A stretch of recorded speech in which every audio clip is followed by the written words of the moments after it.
Buenas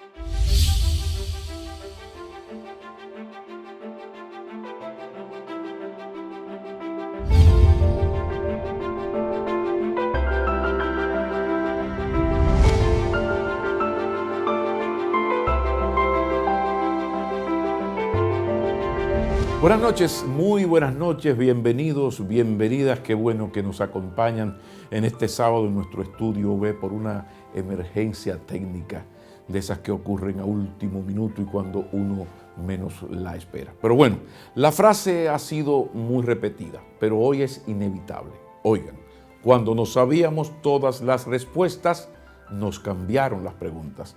Y es que caído el muro de Berlín, cada vez más triunfal el neoliberalismo económico y arrogante el capitalismo salvaje, el mundo se ha ido haciendo cada vez más pequeño, injusto e inesperado. En las Españas, allá en España, el PSOE, el Partido Socialista Obrero Español, anda al borde de la división y camino a su tercera derrota electoral consecutiva, mientras el resto de Europa tiembla ante la posibilidad de otro acto terrorista, o sea, una batalla más de la no declarada Tercera Guerra Mundial. Así andaba el mundo cuando comenzó a fracturarse el proyecto Europa. Reino Unido rompió con Bruselas. Meses después, en Filipinas, un señor Duterte ganaba las elecciones presidenciales con más del 50% de los votos solo para poder mentarle la madre al presidente Barack Obama y culminar su destape con esta prenda que ya les cito.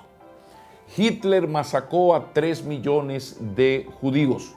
Ahora hay aquí 3 millones de adictos a las drogas. Me gustaría masacrarlos a todos. Eso dijo. Entre tanto, en Estados Unidos se realiza una campaña electoral cuyo tema central de debate es el tamaño de las tetas perfectas de una ex reina de belleza, enfrentada en las redes sociales a un candidato que representa la misoginia personificada, la negación de todo lo que se llama decencia, solidaridad humana o mínimo respeto al otro, a los otros. Un mister que con una hoja de vida más oscura que el pasado de un carcelero, está a punto de convertirse en el 45º presidente de los Estados Unidos de América. Vea qué vaina. Así andaban las cosas cuando los colombianos dijeron no a un acuerdo de paz que pondría fin a un conflicto armado sin culpables ni inocentes absolutos que ha provocado más de 8 millones de víctimas en 52 años y que, como dijo el expresidente Mujica, buscaba transformar en política lo que era una guerra, pero no pudo ser. Cuando a usted le parezca injusta o cara la paz, piense en lo costosa, injusta y dolorosa que es la guerra. Así colapsa la partidocracia española, París no es ya una fiesta, sino un temor, peligra el proyecto Europa, en Siria llora Alepo entre ruinas y sangre. Un presidente filipino imita a Hitler e insulta a Obama, mientras las tetas de una ex reina de belleza están a punto de decidir quién será el próximo presidente de los Estados Unidos de América. ¿Ven ustedes, mis amigos, que tengo razón en citar la frase? Cuando no sabíamos todas las respuestas, nos cambiaron las preguntas. Vamos a una breve pausa. Cuando retornemos, vamos a hablar de algo fundamental para todos: el proyecto de presupuesto general de la Nación y la ley de gastos públicos, y lo haremos con el responsable de su elaboración, el director de presupuesto, el economista Luis Reyes. No se vayan muy lejos. Ya regresamos.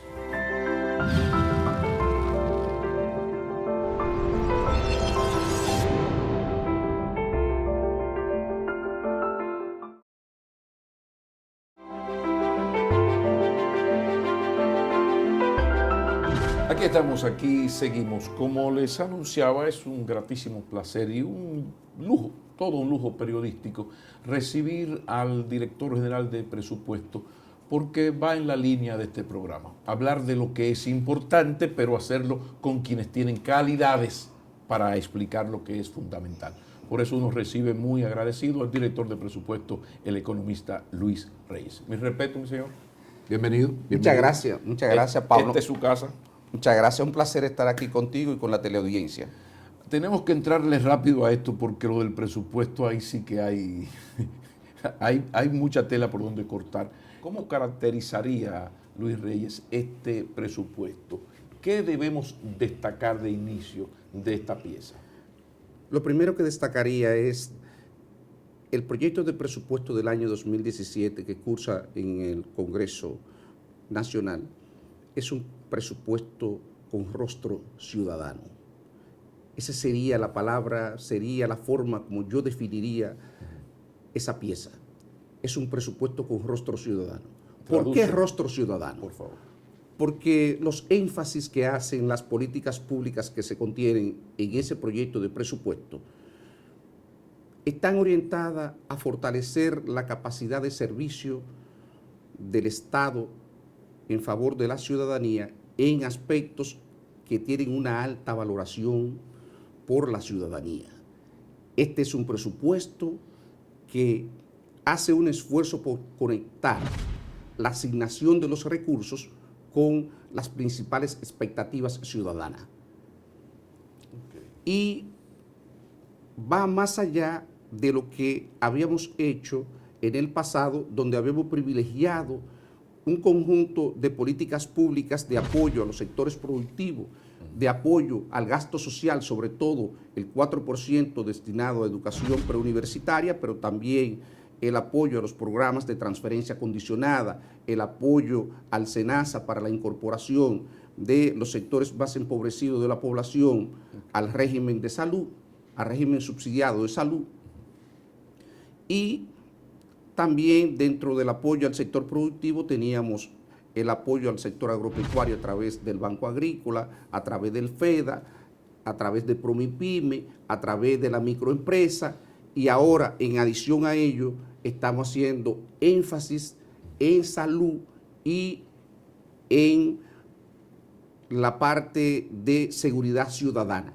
Posiblemente en la agenda nacional no hay tres temas más valorados por la ciudadanía que salud, educación y seguridad ciudadana. Entonces, por eso, reitero, desde mi punto de vista, creo que este es un presupuesto con rostro ciudadano. Pero obras son amores y no buenas razones. Hablemos de los chelitos, el dinero, las asignaciones, a quienes se les aumentan los porcentajes. En términos de dinero, ¿cuáles son las prioridades reales de los chelitos? Mire, a partir del dinero. En el proyecto de presupuesto del año 2017, hay un aumento de gasto de 58.000 millones de pesos. Luego voy a hablar un poco de la racionalización del gasto, pero para responder su pregunta, me gustaría rápidamente explicar cómo se asignan esos 58.000 millones de pesos que se están consignando de incremento en el proyecto de presupuesto del año 2017. Primero, nosotros, dando cumplimiento al 4% del Producto Interno Bruto de Educación Preuniversitaria, estamos aumentando 13.000 millones de pesos de los 58. En adición a eso, estamos aumentando 16.000 millones para educación. Tenemos 29.000 millones de los 58 comprometidos. Estamos asignando 3.500 millones para educación ciudadana. Estamos asignando 2.400 millones a la DGI y la Dirección General de Impuestos Internos y a la Dirección General de Aduanas para fortalecer la capacidad recaudatoria del gobierno, que precisamente va a permitir sustentar el gasto, el aumento, parte del aumento del gasto que estamos haciendo en el año, que tenemos previsto para el año 2017.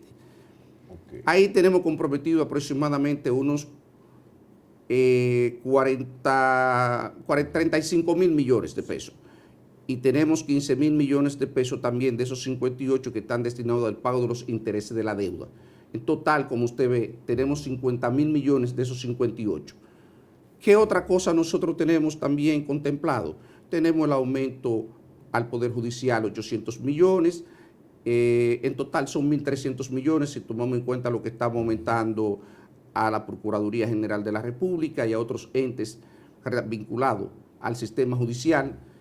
Y también tenemos que tomar en cuenta el crecimiento vegetativo del gasto que se da en cualquier economía como resultado, por ejemplo, del aumento, de los ascensos que se otorgan todos los años a las Fuerzas Armadas, a la Policía Nacional, la incorporación de nuevos médicos, nueva plaza, pago, por ejemplo, aumento de los costos operativos de los servicios que ofrece el Estado, como puede ser el pago de la factura eléctrica o el pago de los servicios de telefonía. Ese tipo de cosas normalmente tienen un crecimiento y eso puede haber representado otros 2.000 o 3.000 millones.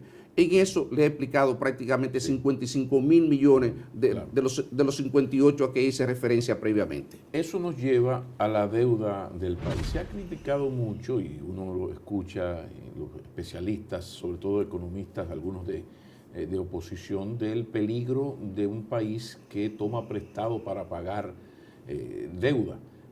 Ya el FMI había advertido de que estábamos acercándonos a un punto peligroso en el nivel de la deuda. Esto de la deuda actual de la República Dominicana, ya sabemos que de los 58, 15 más o menos están comprometidos con esa deuda. O el pago de los intereses.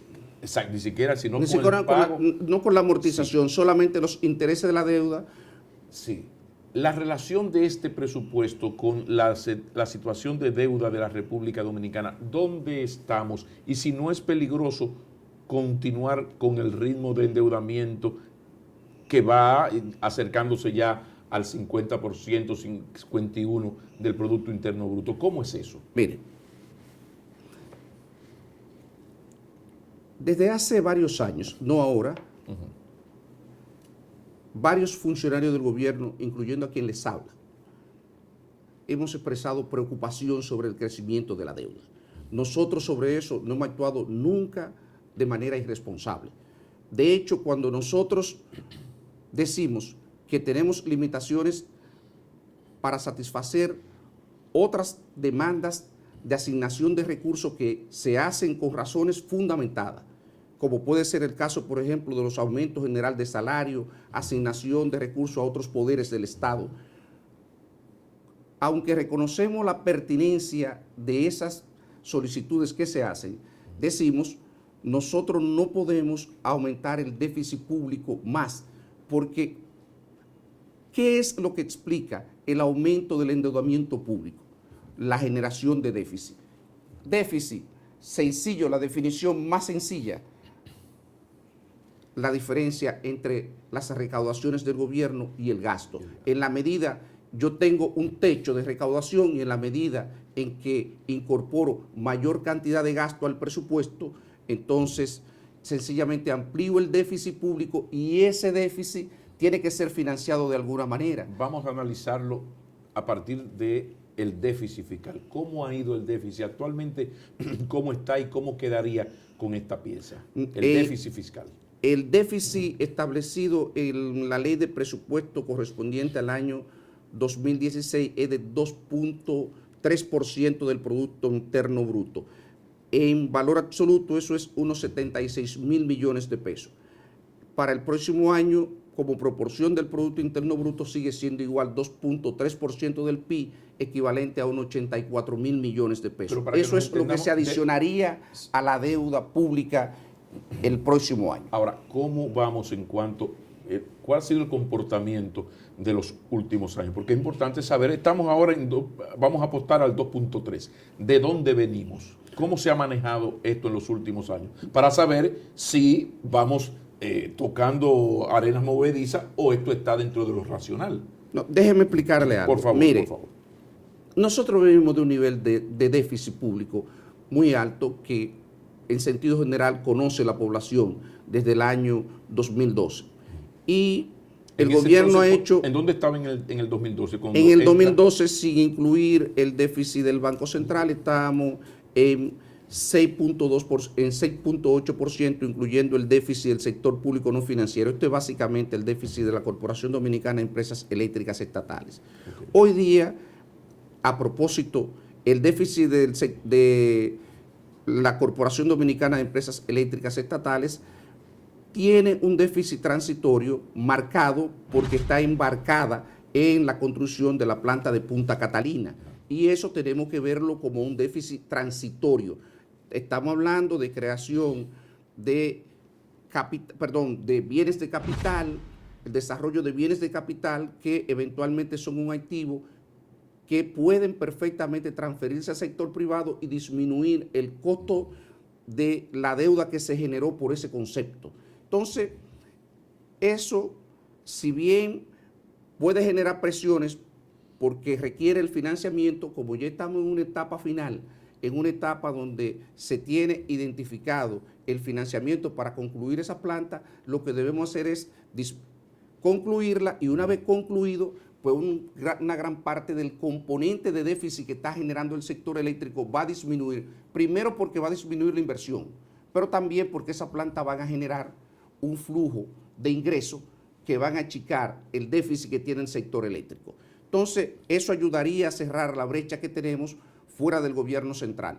Después, el déficit del gobierno central, en este momento, 2.3% del PIB, déjeme decirle, lo deseable es que siga disminuyendo porque necesitamos llegar a un punto donde la deuda no crezca.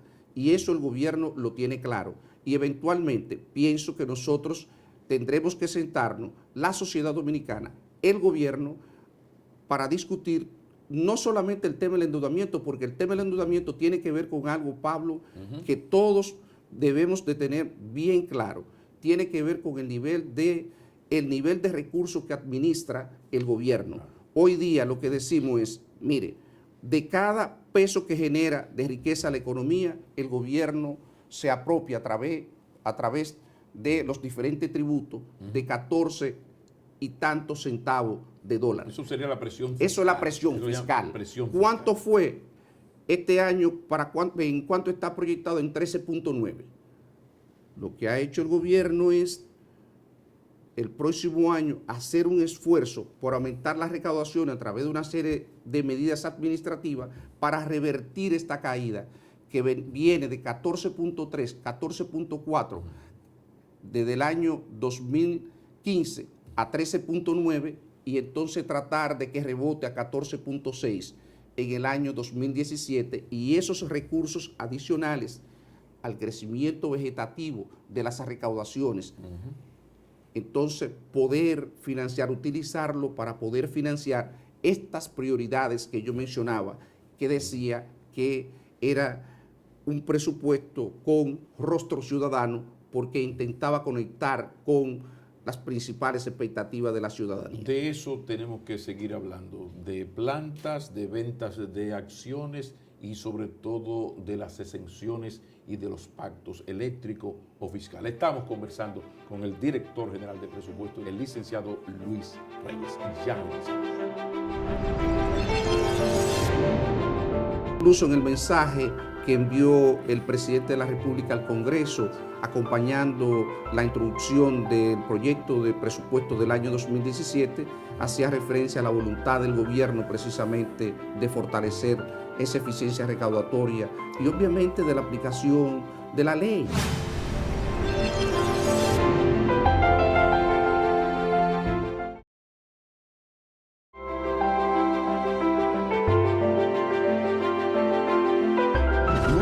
Reyes, director general de presupuesto, pero el presupuesto remite a recaudaciones, nos remite a pacto fiscal.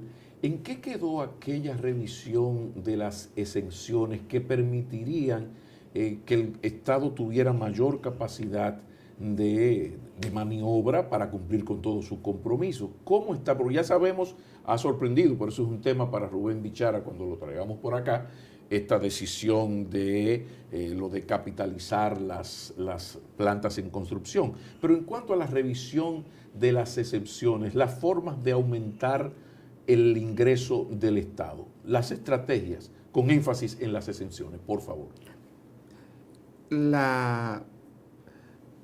Cuando conversábamos sobre el tema de la tendencia de la deuda pública, yo señalaba que en algún momento iba a ser necesario que el gobierno, la sociedad dominicana, representada en los diversos sectores que concurren, sobre todo en el Consejo Económico y Social, tendríamos que sentarnos a discutir el tema de la presión fiscal, por una razón, Pablo. No conozco ningún país que se haya desarrollado con una presión fiscal del 14%. Me podrán señalar, y yo también así lo asumo, que un prerequisito para poder avanzar en eso es mejorar la calidad del gasto público, que podemos tocarlo en otro momento. Y yo concuerdo con ello. Concuerdo con que tenemos que racionalizar el gasto público de manera que eso le dé legitimidad al gobierno para poder abocarse a una discusión seria sobre el tema de las recaudaciones. Hay que cerrar la brecha que tenemos hoy día en el presupuesto, la brecha de déficit. No cabe la menor duda para que la tendencia de la deuda alcance un punto de inflexión.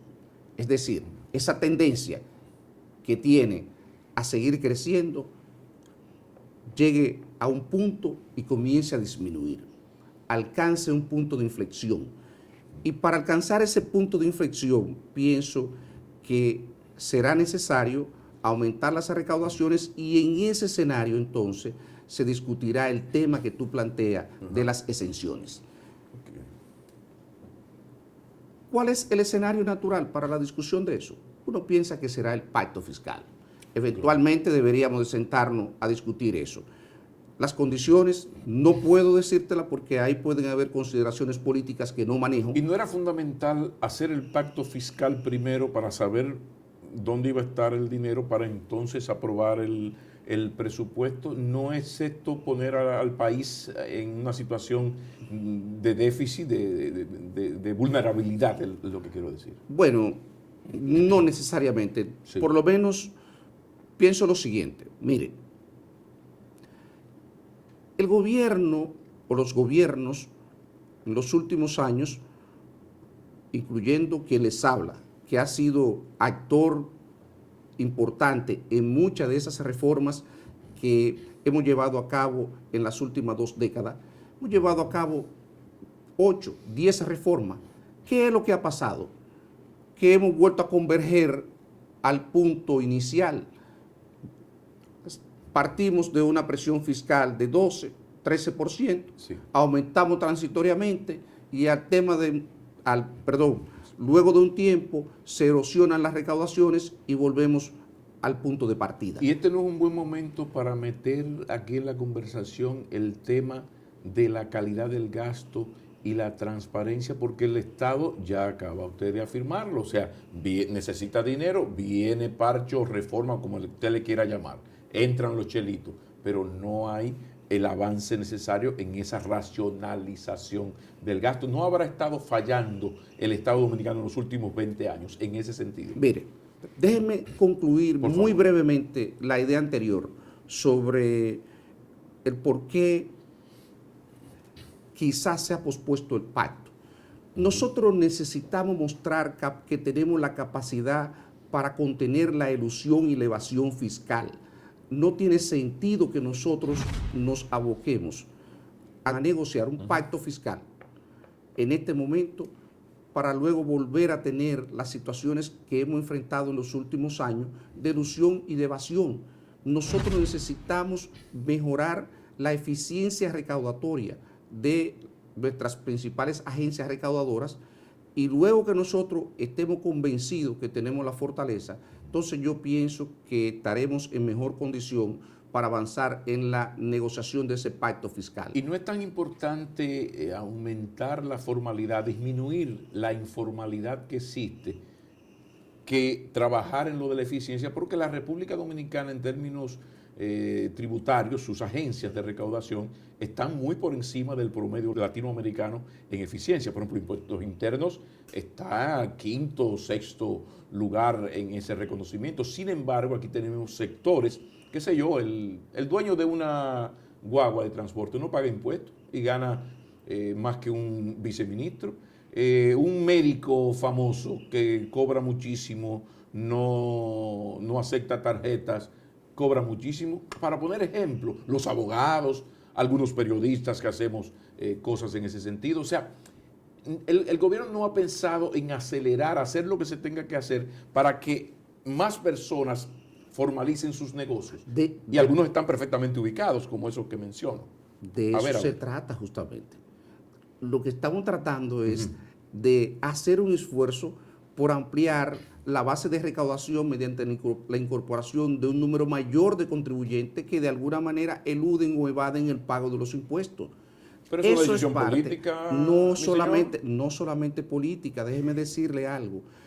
Yo le decía que en la asignación de recursos, en el proyecto de presupuesto del año 2017, consignábamos unos 2.400 millones de pesos, 2.300, 2.400 millones de pesos para la Dirección General de Impuestos Internos y para la Dirección General de Aduanas, porque ahí hay aspectos de obsolescencia tecnológica, ahí hay aspectos relativos a compartir información entre esas dos agencias que deberían de mejorar esa eficiencia a la que usted hace referencia que debería de alcanzar el Estado, Pablo.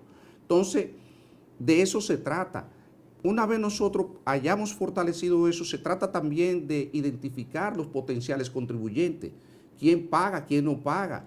Lo que pasa es que esos que no pagan y deberían pagar, los conoce todo el mundo. Y el gran temor del ciudadano es, ¿qué vaina? Un proyecto con muchísimos millones de pesos para ser más eficiente aún de lo que es, que somos líderes en América Latina, estamos en el top 10 de América Latina en impuestos internos. Entonces, el temor del ciudadano, hablo ahora como el ciudadano, coño, qué vaina, me van a agarrar, no voy a tener ninguna posibilidad de truqueo.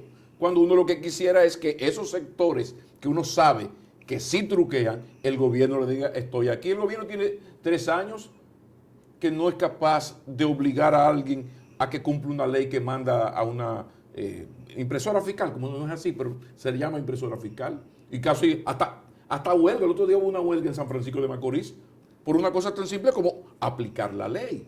Entonces, en ese sentido es bueno saber la posición del gobierno en lo que tiene que ver con ampliar la base, no solo la eficiencia de lo que ya estamos ubicados por el Estado. Creo que de eso se trata en esta oportunidad. Sí. Incluso en el mensaje que envió el presidente de la República al Congreso, acompañando la introducción del proyecto de presupuesto del año 2017, hacía referencia a la voluntad del gobierno precisamente de fortalecer esa eficiencia recaudatoria y obviamente de la aplicación de la ley. Lo que estamos hablando es que si va a haber una mejora en las recaudaciones vía decisiones administrativas es porque implícitamente hay una mayor voluntad política para avanzar en la dirección que usted está señalando. Creo que de eso se trata. Y pagar el precio, porque este gobierno se ha acostumbrado a demasiada popularidad y no quiere hacer nada que le pueda molestar a la gente y le baje su popularidad. Ahí está su presidente, líder en popularidad continental. Pero no creo que sea solamente por el tema que tenga temor. Sí. Yo creo que este gobierno tiene realizaciones suficientes para mostrar, no solamente por la calidez del trato del presidente, no solo por la forma, sino en el fondo. El gobierno tiene suficientes realizaciones para sustentar esa popularidad del presidente y del gobierno. Digo sobre todo el presidente porque la popularidad del presidente se ha mantenido incluso por encima de la del gobierno. Pero, reitero, esa capacidad de conectar la asignación de recursos con las expectativas ciudadanas, yo creo que explican en gran medida la razón por la que el presidente tiene ese apoyo al que usted hace referencia. Lo que pasa es que Luis Reyes, como un hombre fundamental en todo el equipo económico, con una experiencia terrible en estas cosas, sabe muchísimo mejor que yo que hay que tomar medidas antipáticas para organizar esto. De repente uno ve, no hubo pacto fiscal ahora, no se han revisado las exenciones, por ahí viene la venta de las distribuidoras de electricidad, ahora se van a ofrecer acciones de las plantas de carbón. Entonces la gente dice, pero ven acá, esos son los mismos sectores que de repente han creado hasta una institución casi que parece un partido que se llama IDEN, para decirle al gobierno, yo dije en Sol de la Tarde, como para enseñarle los músculos, mira a ver. Entonces uno siente como que el gobierno, al ver ese sector súper poderoso que le ha dicho, ten cuidado, ha cedido. Después de la pausa, para el último segmento, queremos hablar de esa parte, o sea, hasta dónde está realmente dispuesto el gobierno a llegar para hacer lo que se tenga que hacer, aunque signifique medidas impopulares antipáticas, que afecten sectores que lo pueden dañar mucho, porque a veces no se puede gobernar para las elecciones, sino para las próximas generaciones. Ya regresamos, en breve estamos de vuelta. Nosotros lo que tenemos es 15.000 millones de pesos, y con esos 15.000 millones de pesos nosotros hemos podido exhibir las realizaciones que pudo acumular el gobierno durante los pasados 4 años.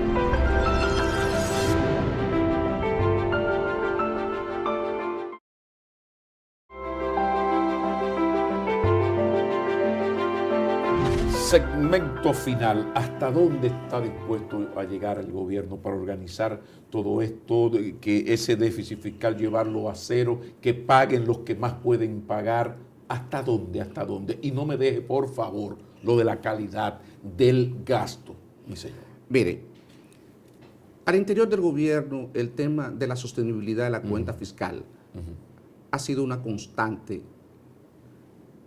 yo diría, durante los últimos 4 años.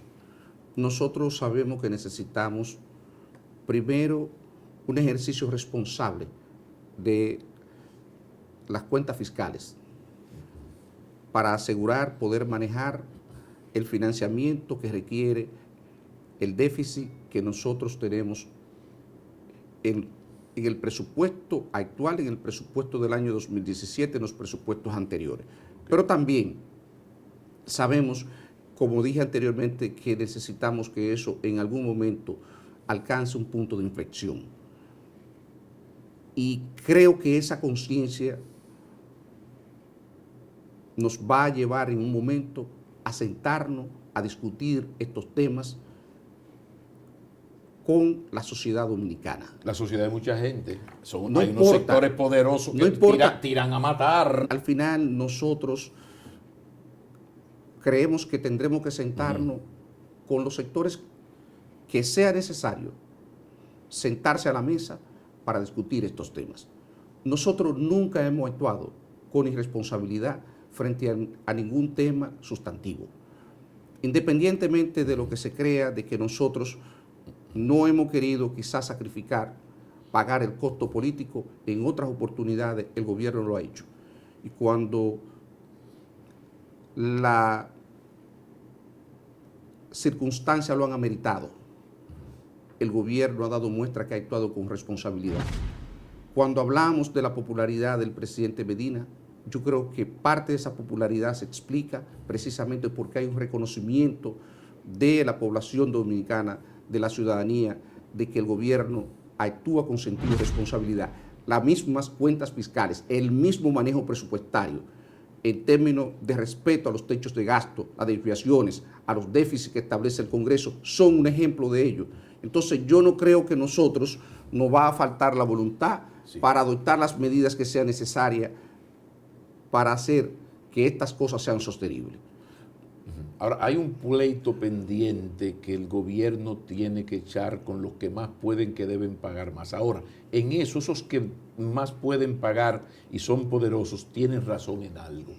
Óyeme, tú tienes que, si tú quieres que yo pague más impuestos, también dame la satisfacción de yo ver que ese Estado funciona mejor y que tú gastas mejor. Qué sé yo, aquí hay instituciones con decenas de vicecónsules, qué sé yo, cuántos subdirectores, el problema de instituciones con las mismas funciones ya perfectamente ubicadas, porque aquí todo está analizado, funglodizado, pensado. Aquí es un problema de hacer. Entonces, ese caramelito que espera la ciudadanía, y en especial los sectores poderosos, es, óyeme, racionalízame el gasto, calidad del gasto. Hablemos con qué se come eso. ¿Qué se está haciendo desde el Estado para mejorar la calidad del gasto? ¿Y qué se va a hacer? Por favor. Mire, desde hace 4 años la Dirección General de Presupuesto tiene un proceso de reforma en marcha para mejorar la calidad del gasto. Posiblemente yo mismo debo de hacer un mea culpa por no haber salido a explicar estas cosas con mayor detalle y con mayor énfasis. Cuando nosotros hablamos de mejorar la racionalidad en el uso de los recursos del Estado, nosotros hemos hecho lo siguiente. ¿Cuánto ha aumentado el gasto del gobierno lo que se tiene contemplado en el proyecto de presupuesto del año 2017 respecto al gasto total del gobierno, gasto no financiero, sin incluir la amortización de la deuda, el pago de pasivos del gobierno, pasivos financieros. ¿Cuánto ha aumentado en el proyecto de presupuesto respecto a lo que teníamos en el año 2012? Ha aumentado exactamente en 177 mil millones de pesos. Ese es el aumento que tiene consignado el presupuesto del año 2017 respecto al año 2012. Ahora, ¿cuánto hemos asignado para el cumplimiento del 4% de esos 177 mil millones de pesos? 93 mil millones de pesos. ¿Cuánto hemos asignado para el cumplimiento del pago de los intereses de la deuda pública? 62 mil millones de pesos. En total, perdónenme, nosotros lo que tenemos es 15 mil millones de pesos y con esos 15 mil millones de pesos nosotros hemos podido exhibir las realizaciones que pudo acumular el gobierno durante los pasados 4 años. ¿Qué es eso? Eso lo que ocurrió realmente es que mediante un método que hemos estado aplicando en la Dirección General de Presupuesto y que conocen prácticamente todos los funcionarios públicos que son cabeza de institución, lo que hemos hecho como aplicado. ¿En qué consiste? Consiste rápidamente en lo siguiente. Sí. Miren, nosotros aplicamos la técnica de presupuesto base cero. ¿Qué es presupuesto base cero? Se reevalúa todos los años, partimos de cero. Mire, usted no tiene presupuesto asignado. Lo que hacemos es, institución X, revisamos cuál es el gasto recurrente de la institución y le asignamos el recurso mínimo que usted necesita para operar. Si después de eso usted tiene que ejecutar políticas priorizadas por el gobierno, entonces se le asignan los recursos para que usted ejecute esas políticas priorizadas. Pero mientras tanto, usted solamente tiene recursos para que usted opere lo mínimo. ¿Qué ha permitido eso? Que nosotros con muy pocos recursos, como le mostraré a continuación, hayamos podido cumplir con el apoyo que hemos dado al sector productivo, al sector social de la economía, ahora a salud, reforzando el gasto dentro del sector social y también a la seguridad ciudadana. Para que tenga una idea de las restricciones en las que se maneja el gobierno y lo que nos ha obligado a tener que racionalizar ese gasto, no quiere decir que no haya espacio para mejorar. Ahí hay muchas cosas sobre las que podemos hablar, pero nosotros, las circunstancias nos han obligado a hacer un uso lo más racional posible de los pocos recursos que podemos destinar para el cumplimiento de lo que tenemos consignado en el programa de gobierno. Entonces, fíjese, ¿cuál es el monto de los recursos que se requieren para que operen las instituciones del gobierno sin considerar el sector educación? Aproximadamente 203 mil millones para el año 2016. Entonces, 203 mil millones, ¿cuánto es el pago de los intereses de la deuda? 115 mil millones. ¿Usted cuánto tiene comprometido?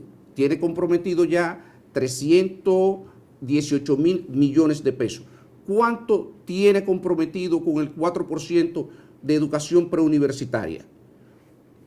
129 mil millones de pesos. ¿Cuánto tiene? Ahí tiene 450 mil millones de pesos comprometidos. Con todo lo que me está diciendo, lo que me lleva a exigir aún más calidad en el gasto, eficiencia en el gasto. Ahora le voy a decir.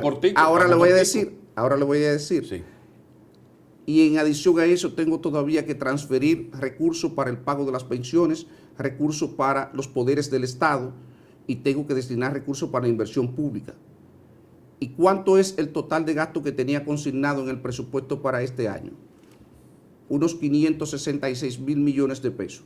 Entonces, si usted ve 566 mil millones y tengo aproximadamente 470, 480 mil millones comprometidos, a mí me queda muy poco para satisfacer las expectativas ciudadanas. Esa es la razón por la que no le damos respuesta a otras necesidades ciudadanas que nos parecen que son sentidas y oportunas, pero, reitero, ponen de manifiesto que hemos podido satisfacer gran parte de las expectativas más importantes que tiene la ciudadanía con muy escasos recursos porque ya el gasto, un gran componente del gasto está comprometido antes de formular el presupuesto. Lo que es innegable es que hay que seguir esforzándose por la calidad del gasto, por no cabe la menor duda, gasto, y en eso estamos comprometidos. El régimen de consecuencias, la evaluación por desempeño. Ahora le digo sobre eso rápidamente. Míreme.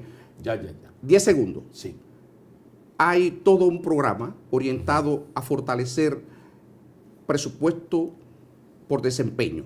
Hay varios proyectos pilotos que vamos a anunciar posteriormente. Hemos estado entrenando el personal, fuimos a Perú, tenemos consultores internacionales, ya tenemos 3 proyectos pilotos diseñados y esperamos a futuro que el país, la sociedad dominicana, pueda beneficiarse de la aplicación de la presupuestación por desempeño en todo lo que tiene que ver con el manejo de los programas públicos. Que así sea. De esto se trataba. Don Luis Reyes, el director general de presupuesto, nos ha acompañado y ha demostrado por qué es él y no otro el director general de presupuesto. De eso se trataba, de explicar, de que la gente entienda por dónde van los hilos, las intenciones. Muchísimas gracias, mi señor. Gracias, Pablo, por invitarme. Un verdadero placer haber estado aquí contigo. Muy buenas noches. Hasta el próximo sábado.